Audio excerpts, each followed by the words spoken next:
Hello friends, मैं सुनीता अग्रवाल। मेरे channel पे आप सभी का बहुत बहुत स्वागत है। तो आज हम बनाएंगे बहुत ही ज्यादा टेस्टी रेसिपी। तो चलिए बनाना शुरू करते हैं। आज मैं आपको हलवाई जैसे एकदम खस्ता क्रिस्पी और टेस्टी उड़द की दाल की कचौड़ी बनाना बताती हूँ कैसे बनाई जाती है। और ये कचौड़ियाँ खाने में बहुत ही ज़्यादा टेस्टी लगती है और इसे बनाना भी बहुत आसान है। चलिए कचौड़ी बनाना शुरू करते हैं। कचौड़ी बनाने के लिए ये हमने 2 कप मैदा लिए। अब इसके अंदर हम आधी टीस्पून अजवाइन डाल देते हैं। अजवाइन को हाथ से क्रश करके डालेंगे जिससे कि कचौड़ियों में खुशबू अच्छी आएगी। आधी टीस्पून नमक। कचौड़ियाँ एकदम खस्ता और क्रिस्पी बने उसके लिए ये हमने 1/4 कप ऑयल लिया है। अब ऑयल को भी हम इसी के अंदर डाल देते हैं और हम सभी चीज़ों को हाथ से अच्छे से मिक्स कर लेते हैं। हम सभी चीज़ों को जितने अच्छे से मिक्स करेंगे कचौड़ियाँ उतनी ही ज़्यादा खस्ता और क्रिस्पी बनके तैयार होंगी। ये हमने सभी चीज़ों को अच्छे से मिक्स कर लिया है। अब हम इसमें मोन चेक कर लेते हैं। तो उसके लिए थोड़ा सा डो हाथ में ले लेते हैं। देखिए हम मुट्ठी बांध रहे थे, मुट्ठी इजीली बंध रही है, इसका मतलब मोन सही है। अब इसके अंदर हम थोड़ा थोड़ा पानी डाल करके डो बनाएंगे। हमें इसका डो बिल्कुल उसी तरीके से बनाना है जैसे हम चपातियों का बनाते हैं। पानी थोड़ा थोड़ा करके ही डालना है जिससे कि ज़्यादा ना हो जाए। ये पानी हमने नॉर्मल टेम्परेचर पर लिया है। अब इसके अंदर हम थोड़ा सा पानी और डाल देते हैं। ये हमने डो बना लिया है, बस हमें इसी टाइप का डो चाहिए। अब इस डो को हम 20 मिनट के लिए ढक के रख देते हैं। जब तक डो सेट हो रहा है हम कचौड़ियों के लिए स्टफिंग बना लेते हैं। स्टफिंग बनाने के लिए ये हमने आधा कप धुली वाली उड़द की दाल ली जिसे हमने 2 से 3 घंटे के लिए पानी में भिगो दिया। जब ये दाल फूल गई तो हमने इसके अंदर जितना भी एक्स्ट्रा पानी था वो निकाल दिया है। अब मैं आपको दिखा भी देती हूँ कि हमें किस टाइप से फुली हुई दाल चाहिए। देखिए हम दाल को तोड़ रहे थे, ये इजिली टूट रही है। अब जो दाल ली थी उसे हम मिक्सी के जार में डाल देते। ये हमने दाल को मिक्सी के जार में डाल दिया है। अब इस दाल में हम बिना पानी डाले मिक्सी को कुछ सेकंड के लिए चलाएंगे, फिर बंद करेंगे, फिर चलाएंगे, फिर बंद करेंगे। इस तरीके से हम 2-3 बार करेंगे और दाल को हल्का सा दरदरा होने तक पीस लेते हैं। हमें इसे ज्यादा नहीं महीन पीसना है, बस हल्का सा ही दरदरा पीसना है। ये हमने दाल को हल्का सा दरदरा पीस लिया है। अब मैं आपको दिखा भी देती हूँ। देखिए हमें इस टाइप की पिसी हुई दाल चाहिए। देखिए इसके अंदर काफी दाल साबुत भी है, बस हमें दाल को इतना ही पीसना है। अब हम कचौड़ियों के लिए मसाला बना लेते हैं। तो उसके लिए 3 बड़े चम्मच ऑयल हम इस पैन में डाल देते हैं। ऑयल को गर्म होने देते। अब ये ऑयल भी गर्म हो गया है। ये हमने आधा कप बेसन लिया है, इस बेसन को हम ऑयल में डाल देते हैं और बेसन को लगातार चलाते हुए स्लो फ्लेम पे 3 से 4 मिनट के लिए भून लेते हैं जिससे कि बेसन के अंदर जो कच्चापन होगा वो निकल जाएगा।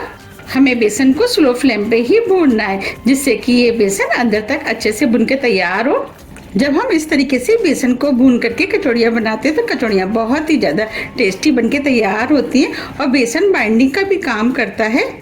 अब ये बेसन भुन गया है, हल्के गोल्डन कलर का हो गया है, बस हमें इसे इतना ही भूनना है। अब इसके अंदर हम मसाले ऐड करेंगे तो फ्लेम को हम स्लो रखेंगे। मसाले में 1 टेबल स्पून धनिया पाउडर, 1 टेबल स्पून सौंफ जिसे हमने दरदरा कूट लिया है इसे भी डाल देते हैं। 1 टेबल स्पून लाल मिर्च, मिर्च आप अपने टेस्ट के अनुसार थोड़ी सी कम या ज्यादा भी कर सकते हैं। आधी टीस्पून हींग, इससे फ्लेवर अच्छा आता है। ये कम स्ट्रॉन्ग वाली है इसीलिए हम थोड़ी सी ज्यादा डाल रहे हैं। अगर आपकी हींग स्ट्रॉन्ग वाली है तो आप 1/4 टीस्पून डाल सकते हैं। आधी टीस्पून काला नमक, आधी टीस्पून काली मिर्च जिसे हमने दरदरा कूट लिया है, 1/4 टीस्पून हल्दी पाउडर, 1 टेबल स्पून अमचूर पाउडर, आधी टीस्पून सफेद नमक, नमक आप अपने टेस्ट के अनुसार थोड़ा सा कम या ज्यादा भी कर सकते हैं, आधी टीस्पून गरम मसाला।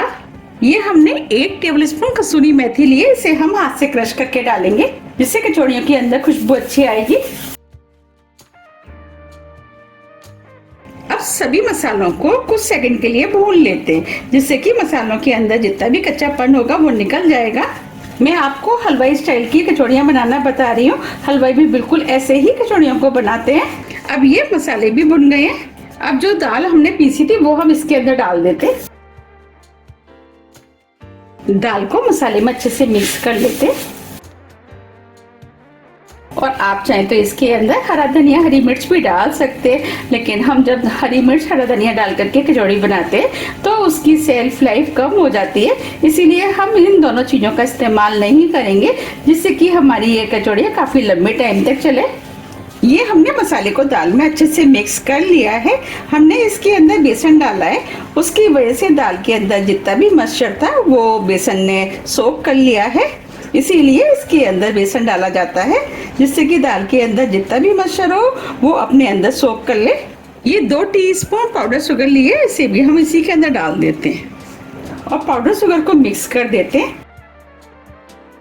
आपने देखा होगा कि जब हम मार्केट में कचौड़ियों को खाते हैं तो उसके अंदर हल्की सी मिठास होती है, उसकी वजह से कचौड़ियाँ खाने में बहुत ही ज़्यादा टेस्टी लगती हैं। और आप चाहें तो पाउडर शुगर को स्किप भी कर सकते हैं अगर आपको मीठी वाली नहीं पसंद है तो, लेकिन इतना मीठा डालने से कचौड़ियों के अंदर ज़्यादा मिठास नहीं आती है, बस हल्की सी मिठास आती है। अब ये चीनी भी अच्छे से मिक्स हो गई है।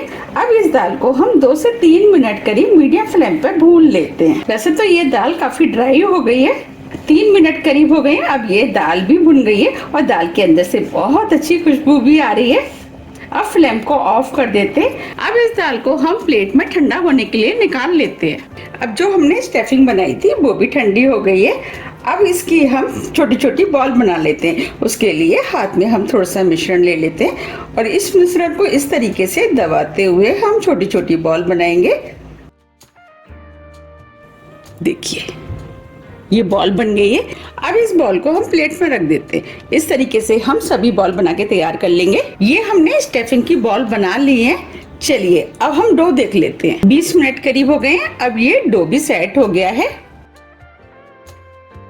अब इस डो को हम थोड़ा सा और चिकना कर लेते हैं।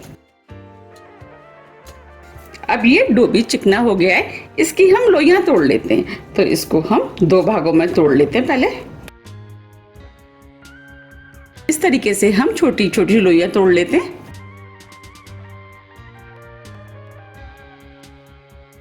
इस तरह हम सभी डो की लोइयां तोड़ लेंगे।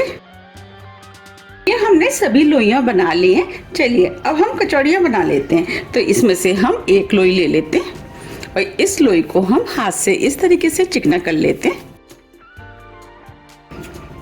देखिए ये हमने लोई बना ली है। अब हम इस लोई को ऊपर से दबाते हुए पतला करते हुए बड़ा कर लेते हैं। हमें ऊपर वाले पोर्शन को पतला रखना है। ये हमने लोई को दबाते हुए बड़ा कर लिया है और बीच का जो पोर्शन है उसे हमने मोटा रखा है। अब जो हमने स्टफिंग बनाई थी उसे हम इस बीच सेंटर पर रख देते हैं। हमने इस वाले पोर्शन को मोटा इसीलिए रखा था क्योंकि जब हम स्टफिंग रखेंगे तो ये बीच से फटेगी नहीं। और इसे हम इस तरीके से फोल्ड कर लेते। हमें इसे अच्छे से फोल्ड करना है जिससे कि कचौड़ी फटे ना।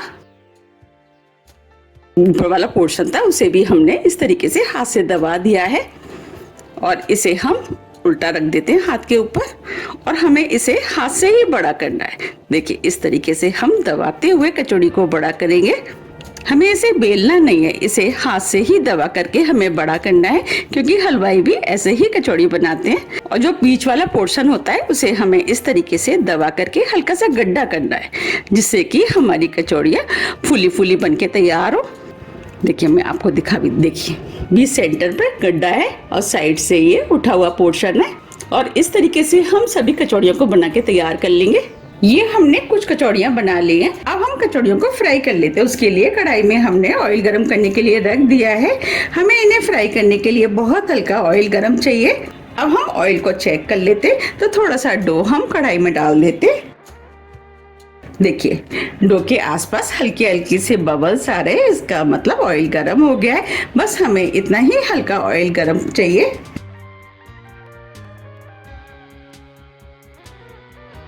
अब जो कचौड़ियाँ हमने बनाई थी वो हम ऑयल में डाल देते।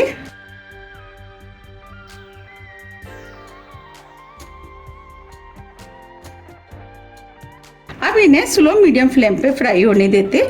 ये जैसे जैसे फ्राई होती जाएंगी कचौड़ियाँ ऊपर आती जाएंगी। अब ये कचौड़ियाँ फ्राई होने लगी है और धीरे धीरे ऊपर भी आना शुरू हो गई है और फूल भी गई हैं। जब ये हल्के गोल्डन कलर की हो जाएंगी इसके बाद हम इनको पलटेंगे। अब ये हल्के गोल्डन कलर की हो गई है, अब हम इन्हें पलट देते हैं।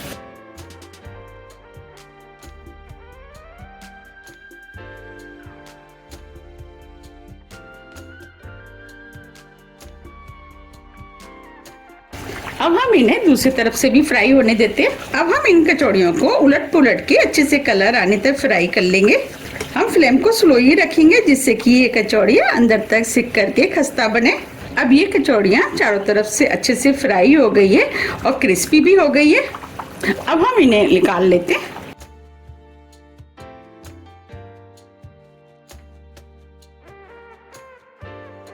अब हम इन्हें छलनी में निकाल लेते हैं।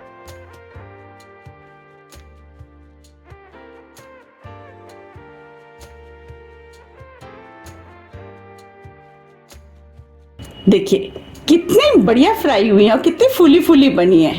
अब हम कढ़ाई में और कचौड़ियों को डाल देते हैं।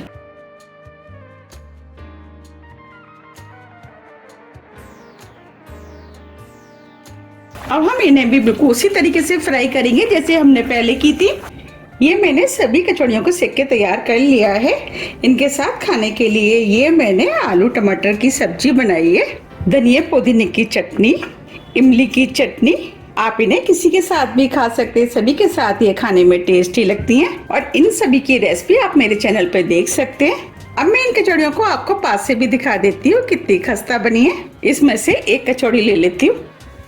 देखिए कितनी खस्ता और फूली फूली बन के तैयार हुई हैं, बिल्कुल लग रही है ना मार्केट जैसी। अब मैं आपको तोड़ के भी दिखा देती हूँ।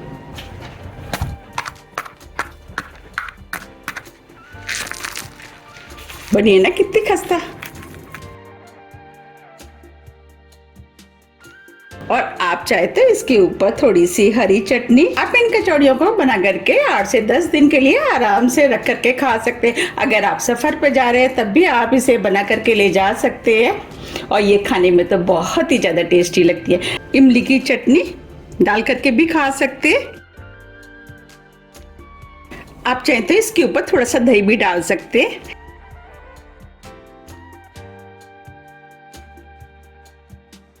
ये कचौड़ी देखने में कितनी सुंदर लग रही है। आप चाहे तो इस तरीके से भी कचौड़ी को खा सकते हैं और आप चाहे तो आलू की सब्जी के साथ भी खा सकते हैं। आप किसके साथ कचौड़ियों को खाना पसंद करेंगे आप मुझे कमेंट्स बॉक्स में लिख के जरूर बताइएगा।